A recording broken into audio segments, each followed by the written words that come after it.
Para cada pessoa salva, a vida cristã tem um começo, um meio e um fim. E a Escritura nos ensina que devemos seguir por esse começo, meio e fim pela fé. Somente pela fé. Às vezes você vai ouvir essa grande verdade ser mencionada pelo seu nome latino, sola fide, que significa fé somente. E esse é o princípio libertador da grande reforma protestante. Muitos séculos atrás, o profeta Abacuque fez dessa verdade o cerne do seu livro profético, quando disse: "O justo viverá pela sua fé", em Abacuque 2:4. E quando o apóstolo Paulo resolveu escrever a grande epístola aos Romanos, ele retomou esse tema e fez dessa citação específica a declaração de tese da sua carta. Visto que a justiça de Deus se revela no Evangelho, de fé em fé, como está escrito, o justo viverá pela fé. Romanos 1,17. No restante da carta, ele continua desvendando todas as grandes ramificações teológicas dessa verdade, que são enormes e abrangentes. Tanto o profeta quanto o apóstolo dizem que o justo viverá pela fé. Isso inclui mais do que a inauguração da vida cristã, quando essa fé nos é dada pela primeira vez. Mas, obviamente, a inclui. Toda a vida inclui o início da vida, assim como o restante dela. Precisamos tomar muito cuidado para colocar tudo isso na ordem correta, porque a fé é um instrumento pelo qual recebemos todas as promessas de Deus. Mas as promessas recebidas são coisas muito distintas e, por isso, às vezes os cristãos se confundem. Paulo diz que a justiça de Deus é revelada de fé em fé. Em outras palavras, devemos começar pela fé, continuar pela fé e terminar pela fé. Mas o fato dela estar envolvida em cada estágio não significa que o início, a continuação e a conclusão sejam, de alguma forma, a mesma coisa, pois não são. Embora a fé seja sempre a mesma fé viva no decorrer de nossa vida, ela recebe coisas distintas. Fazemos coisas diferentes ao longo do tempo, mas todas elas devem ser feitas com fé. Gálatas, capítulo 3, versículo 3. E tudo que não procede de fé é pecado, como está escrito em Romanos 14, versículo 23. Quando uma pessoa é convertida a Deus, esse é o momento em que ela recebe o dom da fé pela primeira vez. E realmente precisamos falar de nossa fé em Deus como um dom divino dado a nós, porque é assim que a Escritura fala sobre ela. Porque a vós foi concedido em relação a Cristo não somente crer nele, como também padecer por ele. Filipenses 1:29. Porque pela graça sois salvos mediante a fé, e isto não vem de vós, é dom de Deus, não de obras, para que ninguém se glorie. Efésios 2, 8 e 9. Quando Deus nos dá esse dom pela primeira vez, ele o faz porque decidiu nos dar uma longa série de presentes. E para isso, ele precisa primeiro nos dar mãos para receber todos os dons subsequentes. O dom da fé é o dom das mãos. Um dom que nos permite receber qualquer outra coisa. Primeiro ele nos dá as mãos, e aí depois ele nos dá os outros dons. Digamos que estejamos falando sobre a conversão de um completo pagão e que estejamos tentando entender o que aconteceu com ele. Seu nome é João. E se você o conhecesse, não ficaria em dúvida sobre o motivo de nós estarmos tentando descobrir o que aconteceu com ele. Digamos que, num sábado à noite, João estava indo para o centro da cidade para pecar um pouco. No caminho, ele encontrou um pregador de rua e, como estava um pouco adiantado para se encontrar com seus amigos, ele parou para ouvir o pregador por alguns minutos. Considerando seus planos para o restante da noite, esse foi um grande erro, porque, durante esses breves momentos, ele se converteu séria e genuinamente. Naqueles poucos minutos aconteceram com ele mais coisas do que podemos mencionar agora, mas há 3 coisas básicas que devem ser assinaladas. Se não entendermos essas três coisas e a sua ordem correta, nós ficaremos completamente confusos. Na descrição a seguir, nós não estamos falando de nada que o próprio João pudesse perceber. Para ele, tudo foi vivenciado como instantâneo. Esses eventos são classificados isoladamente por teólogos que tentam dar sentido a como a Bíblia as descreve. A primeira coisa que aconteceu foi que ele recebeu um novo coração. Ele nasceu de novo. Isso é algo que Deus simplesmente faz. É uma ação unilateral e divina. E temos tanto a ver com isso quanto tivemos com o fato de termos nascido pela primeira vez. Deus remove o nosso coração de pedra e nos dá um coração de carne. Ezequiel 36, 26. Nós não decidimos, nem nos voluntariamos, nem escolhemos, nem nos registramos, não assinamos uma declaração, nem nada. Deus simplesmente nos dá a dádiva de um novo coração. Nós chamamos isso de regeneração.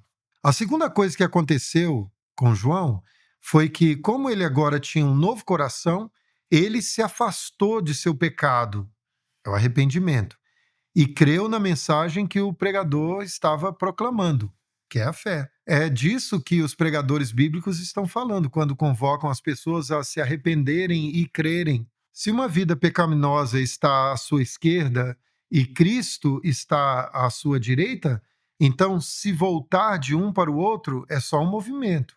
Mas isso pode ser descrito como dar as costas ao pecado, arrependimento, ou voltar-se para Cristo, que é fé, ou ambos. A única razão pela qual João foi capaz de fazer isso é porque agora ele tinha um novo coração. Só um novo coração seria capaz de se arrepender, e só um novo coração seria capaz de crer. Se ele pudesse se arrepender e crer com o seu antigo coração, então ele não precisaria de um novo coração. Mas qual foi a terceira coisa que aconteceu naquela rua? Embora tivesse um novo coração e uma nova disposição, João ainda era imperfeito. Agora ele tinha um novo coração, mas isso não é o mesmo que ter um coração perfeito. E ainda que o seu arrependimento fosse sincero, não era um arrependimento perfeito. Embora a sua fé fosse genuína, ela não era perfeita. Mas para que sejamos aceitos, um Deus santo e perfeito exige perfeição. E é aí que entra a terceira grande coisa que a Escritura descreve como justificação. A Bíblia ensina que, quando João creu em Cristo, Deus imputou a ele todas as perfeições de Jesus Cristo. A fé que ele estende para receber o dom é uma mão viva, mas não é uma mão perfeita. Já o presente que é colocado na sua mão é um presente perfeito. É a pessoa e a obra do Senhor Jesus Cristo. Sua vida sem pecado e seu santo sacrifício, ambos imputados a nós. Isso significa que quando Deus considera nosso status diante dele, esse status é o status de Cristo. Tudo o que pode ser dito sobre Cristo agora pode ser dito sobre nós. Somos perfeitos. E todas as coisas negativas que poderiam ser ditas sobre nós e nossas vidinhas miseráveis foram de fato ditas sobre Cristo enquanto ele sofria na cruz. É por isso que Cristo deu aquele grito de abandono santo: Por que me desamparaste?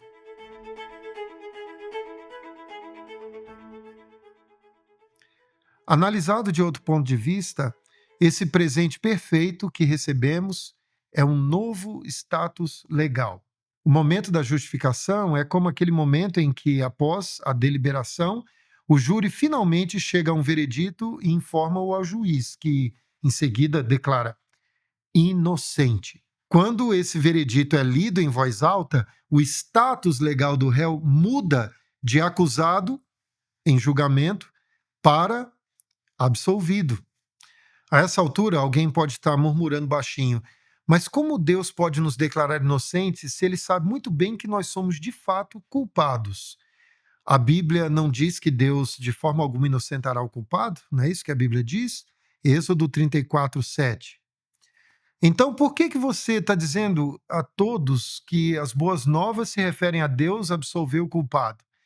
E usar palavras sofisticadas como imputação não ajuda em nada. Ora, na verdade ajuda sim. Pela Escritura, todos sabemos que seria injusto e ímpio executar um homem inocente pelo crime de um culpado, segundo Crônicas 25:4.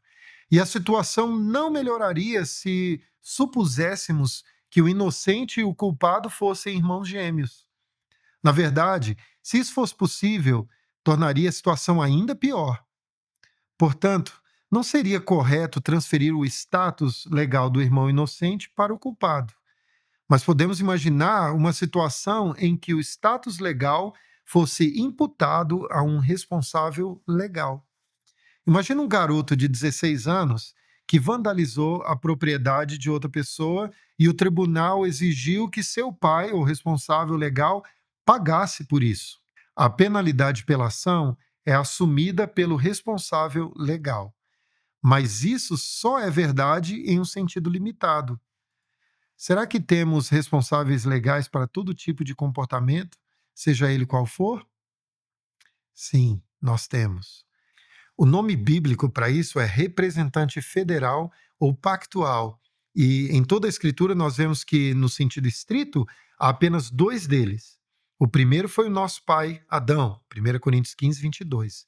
E o segundo foi o último Adão, 1 Coríntios 15, 45, que é o nosso Senhor Jesus Cristo. Há duas maneiras de sermos humanos, e cada uma delas é muito bem representada pelo representante dessa linhagem específica, Adão ou Cristo. Para dar sentido a isso, precisamos lembrar que não somos indivíduos como muitas bolinhas de gude em uma caixa. Em vez disso, nós somos interindividuais como folhas de uma árvore.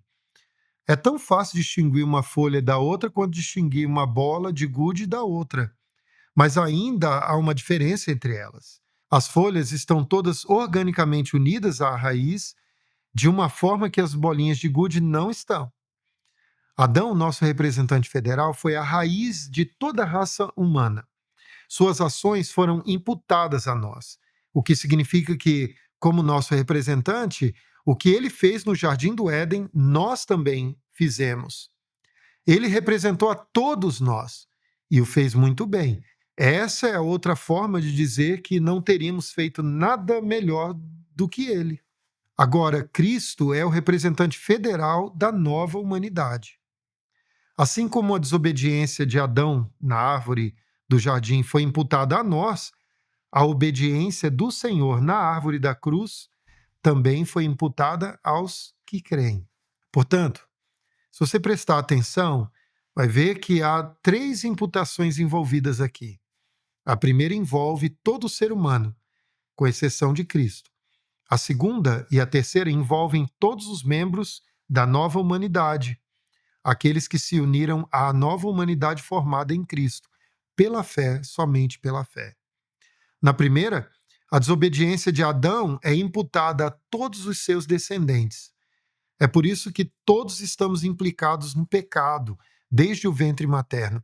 É por isso que todos nós estávamos pecando antes mesmo de podermos falar. Você pode ver a segunda e a terceira imputações nesse versículo maravilhoso. Aquele que não conheceu o pecado, ele o fez pecado por nós, para que nele fôssemos feitos justiça de Deus. 2 Coríntios 5, 21. A segunda imputação é quando Deus toma todos os pecados de todos os seus eleitos e os imputa a Cristo na cruz.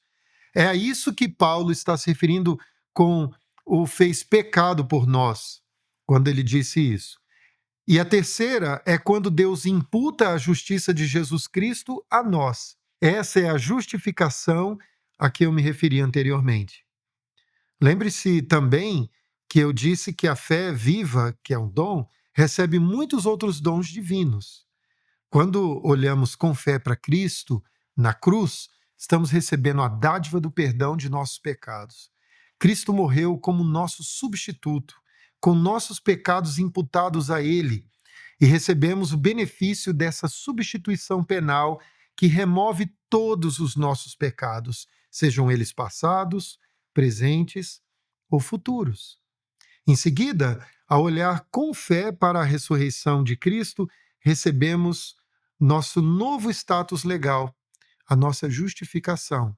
Como diz a Bíblia, o qual foi entregue por causa das nossas transgressões e ressuscitou por causa da nossa justificação. Romanos 4, 25. Lembre-se, no início nós vimos Paulo dizendo que tudo o que recebemos é de fé em fé. Todas as coisas que discutimos até agora são bênçãos que recebemos logo no primeiro dia da nossa vida cristã. Na verdade, nós as recebemos no primeiro momento da nossa vida cristã. Há um momento definitivo em que todo pecador salvo passa da morte para a vida. Alguns podem identificar um momento exato, como o apóstolo Paulo se lembrava da estrada para Damasco. Para outros, pode ser um pouco confuso, mas Deus sabe o momento exato em que nós passamos por esse divisor de águas espiritual. Para mudar a metáfora, não precisamos saber o momento exato em que o sol nasceu para saber que ele nasceu. E como corolário, nós sabemos que se o sol nasceu, houve um momento exato em que isso aconteceu. Portanto, isso tudo aconteceu no primeiro dia. Mas e na semana seguinte? Nossa fé ainda está ativa? Bom, é claro, de fé em fé. E como ela é um dom de Deus, o tipo de fé que recebemos dele é viva, porque esse é o único tipo de fé que ele concede. Há pessoas que têm uma fé morta, Tiago 2,17 diz isso, mas ela não é um dom de Deus. Esse tipo de fé vem de nós mesmos, do diabo, ou de alguma outra fonte desprezível. No dia em que nos tornamos cristãos, uma vida de santificação contínua está diante de nós, culminando na nossa glorificação final. Essa santificação diária é apropriada pela fé, assim como a nossa glorificação final. A grande diferença entre justificação e santificação se encontra nisso. A justificação é algo feito por nós, a santificação é algo feito em nós. Assim, a fé recebe o dom da justiça imputada, que é a justificação. Ela também recebe o dom da operação do Espírito em nós, à medida que crescemos em graça e piedade. E no último dia, a fé receberá o dom da glorificação em nosso novo corpo ressurreto. A mesma fé recebe toda a gama de bondades de Deus para conosco. Primeiro a justificação, depois a santificação e, por fim, a glorificação final. Tudo isso é a graça de Deus e tudo isso é recebido somente pela fé.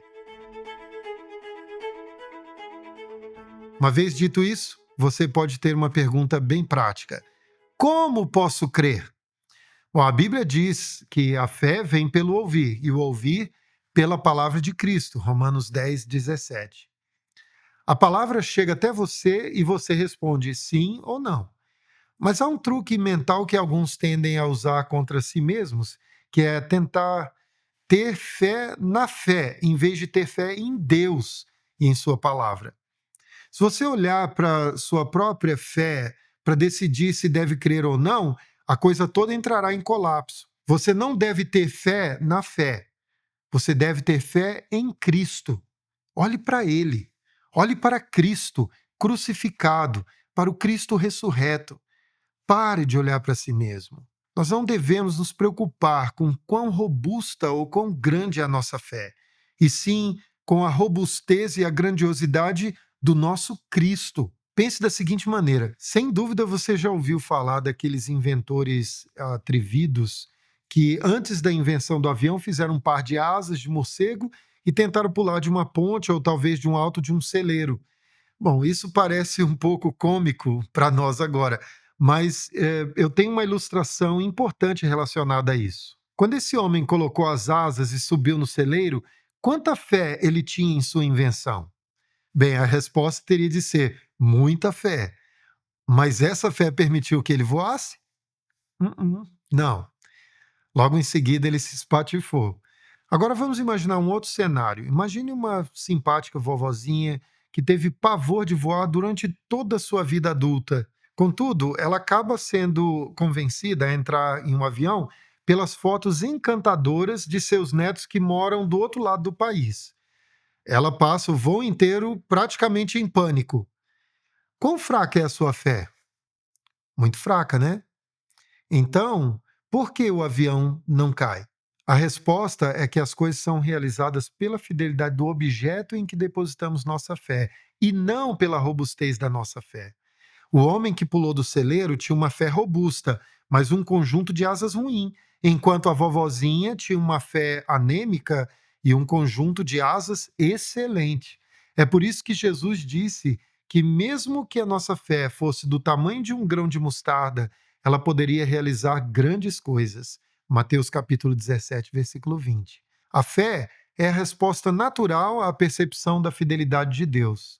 Pela fé também, a própria Sara recebeu o poder para ser mãe, não obstante o avançado de sua idade, pois teve por fiel aquele que lhe havia feito a promessa. Hebreus 11, 11.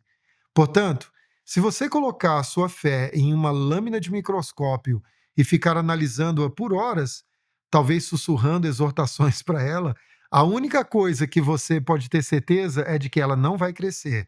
Sua fé não pode inspirar mais fé. Mas se você aprender a parar de olhar para si mesmo e aprender a olhar para Cristo, a ouvir o Evangelho e se voltar para a Escritura, você vai descobrir que a sua fé, exatamente porque você não está prestando atenção a ela, ela vem crescendo silenciosamente. Primeira pergunta: como os dons de Deus devem ser recebidos por nós? Resposta: a Bíblia nos ensina que nós devemos receber tudo o que ele nos oferece pela fé e somente pela fé. Segunda pergunta: que ilustração podemos usar para retratar isso? Resposta: primeiro, Deus nos dá o dom das mãos, que seria a fé, e depois usamos essas mãos para receber todos os dons posteriores. Terceira pergunta: como podemos dizer que a própria fé é um dom? A Bíblia ensina e pressupõe isso. Por exemplo, Filipenses 1:29 diz que não nos foi concedido apenas crer em Cristo, mas também sofrer por ele. Quarta pergunta: quando João, o pagão, se converteu, quais foram as três coisas que aconteceram?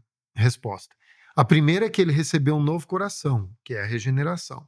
A segunda é que, por ter um novo coração, ele deu as costas ao pecado e se voltou para Cristo. Terceira coisa foi que, como ele confiou em Cristo, essa fé foi usada por Deus como instrumento para lhe conceder a perfeita justiça de Cristo. Pergunta número 5. O que é imputação? Resposta: imputação é a declaração forense de um novo status legal, como quando um juiz declara um réu inocente. Sexta pergunta: como é possível que a justiça de uma pessoa seja imputada a outra sem que haja injustiça? Resposta: isso não é injusto se a pessoa cujo comportamento está sendo imputado for o representante federal de quem está recebendo o status imputado. Dessa forma, a rebelião de Adão foi imputada a todos os seus descendentes, e a obediência de Cristo foi imputada a todos os que creem nele. Sétima pergunta: quais são as três imputações que abordamos? Resposta: a primeira é a imputação da rebelião de Adão a todos os seus descendentes. A segunda, a imputação de toda a nossa culpa a Cristo na cruz. E a terceira foi a imputação da justiça de Cristo a todos os que creem. Oitava pergunta: a fé é um dom pontual? Não. Como Deus só concede fé viva, uma vez que esse dom é dado, ele continua vivo. Mas a primeira coisa que essa fé faz é receber o dom pontual e definitivo da justiça de Cristo. Portanto, a justificação é um evento imediato, mas a fé que recebe esse dom permanece viva para receber outros dons de Deus. Pergunta número 9: que outros dons a fé recebe? Resposta: a fé recebe o dom contínuo da santificação e também o dom da glorificação no último dia. Pergunta número 10. O que não é bom objeto no qual nossa fé pode confiar? Resposta: temos de ter cuidado para não depositar nossa fé em nossa própria capacidade de ter fé. Pergunta número 11. A fé precisa ser muito robusta para ser eficaz?